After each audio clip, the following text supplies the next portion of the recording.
आणि निजामकालीन ज्या हे नोंदी त्याच्यानुसार मराठ्यांना कुणबीचं प्रमाणपत्र देण्याचा हा GR आहे. तुम्ही हातबल आहात का? सरकार मनोज जरांगेच्या आंदोलनापुढे झुकलंय का? GRच्या भाषेमध्ये वर्डिंगमध्ये फरक काहीच नाही, पण त्यांनी जी उपाययोजना सुचवलेली आहे ती उपाययोजना महाराष्ट्रातल्या ओबीसीचं आरक्षण संपवणारी आहे. जे काही महाराष्ट्रामध्ये बोगस सर्टिफिकेट इश्यू केली जात आहेत, अगदी 25,000पासून 5 लाखापर्यंत त्याचा दर निघालेला आहे, तर त्या लोकांना या GRद्वारे मनोधैर्य भेटणार आहे, मनोबल भेटणार आहे आणि ओबीसीचं आरक्षण संपुष्टात येणार आहे. मुळात हा GR संविधान विरोधी आहे. मुळात हा GR अगोदरच्या उच्च न्यायालय सर्वोच्च न्यायालयाने जे जजमेंट दिलेले आहेत त्या जजमेंटच्या विरोधातला आहे. हा GR काढण्याचा अधिकार शासनाला नाही. मुळात जी उपसमिती निर्माण केलेली होती त्या समितीनं तटस्थ राहून काही निर्णय घेण्याऐवजी बायस निर्णय घेतलेला आहे आणि मुळात ओबीसी आरक्षण अशा एक्झर्शनद्वारे मला वाटते संपुष्टात आलेलं आहे. तुम्ही पण हातबल दिसताय, अनेक ओबीसी समाजाचे नेते सुद्धा नाराजी व्यक्त करतायत. पुढली दिशा कशी असणार आंदोलन? बघा, न्यायालयीन लढाई आहे, रस्त्यावरची लढाई आहे. सरकारला झुंडीची भाषा कळते तर झुंड सुद्धा घेऊन जावं लागेल. दुसरी गोष्ट PIL आहे.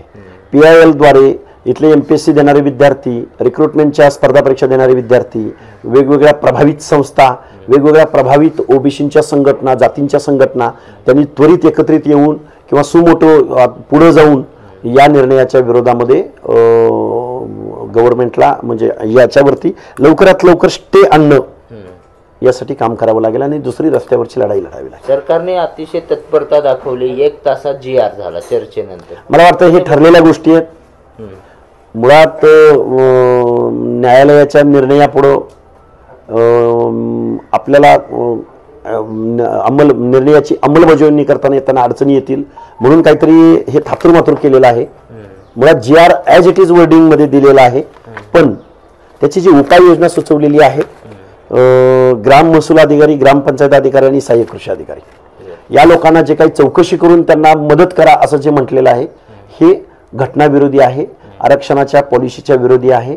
ओबीसीचं आरक्षण संपवणारं हे काही ज्या काही उपाययोजना सुचवलेल्या आहेत, शासन निर्णय घेतलेला आहे, हा तो निर्णय आहे. तुम्ही 2 दिवसापूर्वीच म्हणला होतात की आम्हालाही मग लाखाचे मोर्चे घेऊन मुंबईला जावं ही लढाई आहे. ती त्यांची लढाई संपली. आता मग ओबीसी पण मुंबईत दाखल होणार का? आता लढा ओबीसी आज बहुतेक ठिकाणी आज रास्ता रोको झालेले आहेत, निवेदनं दिली गेलेली आहेत आणि दुर्दैव या गोष्टीचं आहे की काही दिवसांवरती पंचायत राजच्या निवडणुका येऊन थांबलेल्या आहेत आणि या निवडणुकामध्ये सर्रास बोगस सर्टिफिकेटचा सुळसुळाट होईल आणि ओबीसी मात्र प्रतिनिधित्वापासून आणि संविधानिक अधिकारापासून कोसो मैल दूर गेलेला असेल.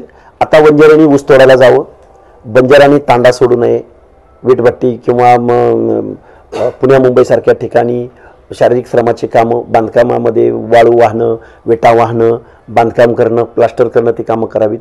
मेंढपाळांनी मेंढ्यांचा व्यवसाय करावा. बलुत्या अलुत्यांनी आपले धोबी बांधवापासून ते सुवर्णकार बांधवापासून, कुंभारापासून ते लोहारापासून सगळ्या लोकांनी आपला आता आपण परत 400 वर्ष मागे जाणार आहोत. डॉक्टर बाबासाहेब आंबेडकर, महात्मा ज्योतिराव फुले यांच्या सामाजिक न्यायाच्या तत्वाला हरताळ फासण्याचं काम या गव्हर्नमेंटनं केलेलं आहे. याच्या उपरोक्त मला काही बोलायचं नाही. आम्ही लढतो, आम्ही लाट्याकाट्या खातो, आम्ही दगडं आम्ही घेतो, वर्षाव झेलतो. आम्हाला जेवढं कळलंय तेवढं आमच्या मजदुराप्रमाणे आम्ही काम करायचा प्रयत्न करतोय. तुम्ही ठरवायचंय काय करायचं ते.